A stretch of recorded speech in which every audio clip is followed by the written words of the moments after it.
नमस्कार दोस्तों, आज के स्टूडियो में बात करेंगे 6 अगस्त 2020 से रिलेटेड करंट अफेयर से जुड़ी हुई महत्वपूर्ण खबरें, साथ ही महत्वपूर्ण प्रश्नोत्तर जो कि आगामी प्रतियोगिता परीक्षाओं में आपके लिए सार्थक साबित होंगे। शुरुआत करते हैं आज की महत्वपूर्ण खबरों के बारे में। पहली खबर है, अयोध्या में भव्य राम मंदिर का शिलान्यास किया गया। प्रधानमंत्री नरेंद्र मोदी ने अयोध्या में भव्य राम मंदिर का शिलान्यास किया। अशोक सिंघल विश्व हिंदू परिषद के पूर्व अध्यक्ष के परिवार से महेश भागचंद का और पवन सिंघल राम मंदिर के भूमि पूजन समारोह में मुख्य यजमान थे। राम जन्मभूमि और अयोध्या के हनुमानगढ़ मंदिर में दर्शन करने वाले पीएम नरेंद्र मोदी भारत के पहले प्रधानमंत्री बन गए। इस अवसर पर राम मंदिर के मॉडल के डाक टिकट भी उनके द्वारा जारी किए गए। यूपी सीएम योगी आदित्यनाथ ने प्रधानमंत्री को स्मृति चिन्ह के रूप में एक लकड़ी का कोदंड राम प्रतिमा भेंट की। अयोध्या बाबरी मस्जिद भूमि विवाद मामले पर सुप्रीम कोर्ट के फैसले के अनुसार राम मंदिर के निर्माण के लिए 2.77 एकड़ से अधिक विवादित भूमि ट्रस्ट को सौंप दी गई थी। अगली बड़ी खबर है, बेरूत के पार भूकंपीय झटके, विशाल विस्फोट। हाल ही में बेरूत के बंदरगाह क्षेत्र में एक बड़ा विस्फोट हुआ जिसमें 78 से अधिक लोग मारे गए और 4000 से अधिक लोग घायल हो गए। लेबनान के अधिकारियों ने कहा है कि बेरूत विस्फोट का कारण अमोनियम नाइट्रेट था, जो कि उर्वरक के रूप में इस्तेमाल होने वाला एक गंधहीन क्रिस्टलीय पदार्थ है। लेबनान ये पश्चिम एशिया का एक देश है जिसकी सीमा सीरिया, इजराइल और साइप्रस से लगती है। लेबनान की राजधानी बेरूत है। प्रधानमंत्री हसन दीब है। अगली खबर है, राज्यों और केंद्र शासित प्रदेशों में प्रधानमंत्री गरीब कल्याण अन्न योजना 2 के तहत 44 लाख टन उठाया। राज्य और केंद्र शासित प्रदेशों ने प्रधानमंत्री गरीब कल्याण अन्न योजना 2 के तहत 44 लाख टन अनाज उठा लिया है। योजना के तहत सरकार 81 करोड़ लाभार्थियों के बीच 201 लाख टन अनाज वितरित किया जाएगा। सरकार ने 1 जुलाई को PMGKY 2 शुरू किया है और ये नवंबर 2020 तक जारी रहेगी। क्या है ये प्रधानमंत्री गरीब कल्याण योजना? मार्च 2020 में सरकार द्वारा घोषित खाद्य सुरक्षा कल्याण योजना है। इस योजना को नवंबर 2020 तक के लिए बढ़ा दिया गया था। योजना के तहत परिवार के प्रत्येक सदस्य को 3 महीने के लिए मुफ्त राशन प्रदान किया जाता है, जिसमें 5 किलोग्राम गेहूं या चावल और 1 किलोग्राम दाल शामिल प्रत्येक परिवार को महीने भर के लिए मिलती है। अगली खबर है, केंद्रीय मंत्री गजेंद्र सिंह शेखावत और स्मृति ईरानी ने स्वच्छ भारत क्रांति पुस्तक लॉन्च की। पेयजल और स्वच्छता विभाग के सचिव परमेश्वरन अय्यर द्वारा संपादित पुस्तक द स्वच्छ भारत क्रांति का हिंदी में अनुवाद किया गया और इसे स्वच्छ भारत क्रांति के रूप में प्रकाशित किया गया। इस पुस्तक को आधिकारिक तौर पर केंद्रीय जल मंत्री गजेंद्र सिंह शेखावत और केंद्रीय कपड़ा और महिला और बाल विकास मंत्री स्मृति ईरानी द्वारा नई दिल्ली में लॉन्च किया गया था। भारत के सबसे कम उम्र के बास्केटबॉल कप्तान विशेष भृगुवंशी की जीवनी। भारत के सबसे युवा बास्केटबॉल टीम कप्तान विशेष भृगुवंशी के जीवन की प्रेरणादायक कहानी राष्ट्रीय खेल दिवस 29 अगस्त को रिलीज होगी। विशेष कोड टू विन शीर्षक वाली पुस्तक को स्पोर्ट्स वुमन लेखक निरुपमा यादव द्वारा लिखा गया है और प्रकाशन ग्रे ब्लूरेस द्वारा प्रकाशित किया गया है। यह पुस्तक क्रिकेट के प्रभुत्व वाले राष्ट्र में बास्केटबॉल खिलाड़ी की मानसिकता को बयान करती है और सभी बाधाओं के खिलाफ कप्तान बनने के लिए 29 वर्षीय भृगुवंशी की कड़ी यात्रा को प्रकाश में लाती है। भृगुवंशी उत्तर प्रदेश के वाराणसी के निवासी हैं और 2007 से भारत के लिए खेल रहे हैं और 2010 में भारतीय टीम के बास्केटबॉल टीम के कप्तान बने थे। अगली खबर है, शशिधर जगदीशन को HDFC बैंक का अगला MD और CEO नियुक्त किया गया है। भारतीय रिजर्व बैंक ने श्री शशिधर जगदीशन को HDFC बैंक के नए प्रबंध निदेशक, MD और मुख्य कार्यकारी अधिकारी CEO के रूप में नियुक्त करने के लिए अपनी मंजूरी दी है। जगदीश शशिधरन 3 साल की अवधि के लिए सेवा करेंगे और आदित्यपुरी का स्थान लेंगे। शशिधर जगदीशन 27 अक्टूबर 2020 से कार्यभार संभालने जा रहे हैं। अश्विनी कुमार तिवाड़ी SBI कार्ड के MD और CEO के रूप में नियुक्त किया गया है।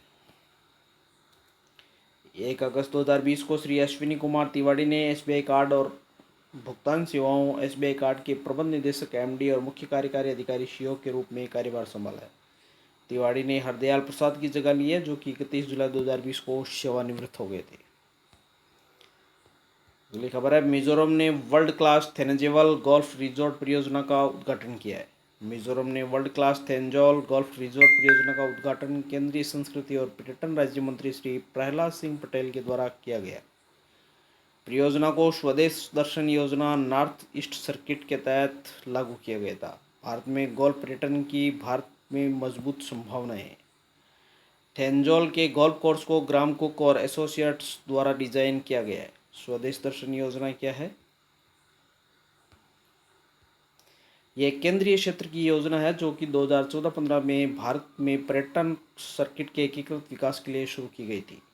यह योजना पर्यटन मंत्रालय द्वारा कार्यान्वित की जाती है। पहचाने गए 15 विषयगत सर्किट है: बौद्ध, तटीय रेगिस्तान, इको हेरिटेज, हिमालयन, कृष्णा, उत्तर पूर्व रामायण, ग्रामीण, आध्यात्मिक, सूफी, तीर्थंकर, आदिवासी और वन्यजीव। ये सर्किट बनाए गए हैं। अब बात करते हैं करंट अफेयर से जुड़े हुए महत्वपूर्ण प्रश्नोत्तर पर। पहला प्रश्न है, हाल ही में राजस्थान के मुख्यमंत्री अशोक गहलोत ने इंदिरा रसोई योजना को कब से लागू करने की घोषणा की है? तो 20 अगस्त से इंदिरा रसोई योजना को लागू करने की घोषणा की गई है। मुख्यमंत्री अशोक गहलोत ने इन आरोपों से योजना को 20 अगस्त से लागू करने की घोषणा की है। इस योजना का मुख्य उद्देश्य कोई भी भूखा न सोए की पहल की है। राजस्थान में रह रहे गरीब लोगों को 8 रुपये में भोजन दिया जाएगा। अगला प्रश्न है, राजस्थान में केंद्र सरकार ने कृषि उत्सर्जन कम करने के लिए किस परियोजना को शुरू किया है? तो ग्रीन एनर्जी परियोजना को शुरू किया है। राजस्थान में कृषि उत्सर्जन कम करने के लिए ग्रीन एनर्जी परियोजना को शुरुआत करेगी। इस परियोजना का मुख्य उद्देश्य कृषि उत्सर्जन कम तथा टिकाऊ कृषि पद्धतियों को सुनिश्चित करने में मदद शुरू की जाएगी। यह परियोजना केंद्र सरकार ने पूरे भारत में 5 राज्यों मिजोरम, मध्य प्रदेश, राजस्थान, उड़ीसा, उत्तराखंड में शुरू की जाएगी।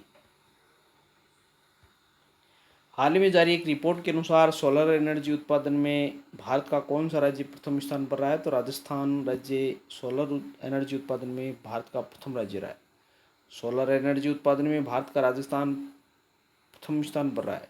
कर्नाटक जबकि दूसरे स्थान पर रहा है। तमिलनाडु तीसरे स्थान पर रहा है। अगला प्रश्न है, हाल ही में महात्मा गांधी सेतु का उद्घाटन किया गया वह किस राज्य में है? तो बिहार में महात्मा गांधी सेतु का उद्घाटन किया गया है। महात्मा गांधी सेतु का उद्घाटन केंद्रीय सड़क परिवहन और राज्य मंत्री नितिन गडकरी, जिनका निर्वाचन क्षेत्र है नागपुर, उन्होंने वीडियो कॉन्फ्रेंसिंग के जरिए महात्मा गांधी पुल के अपस्ट्रीम लेन का उद्घाटन किया है।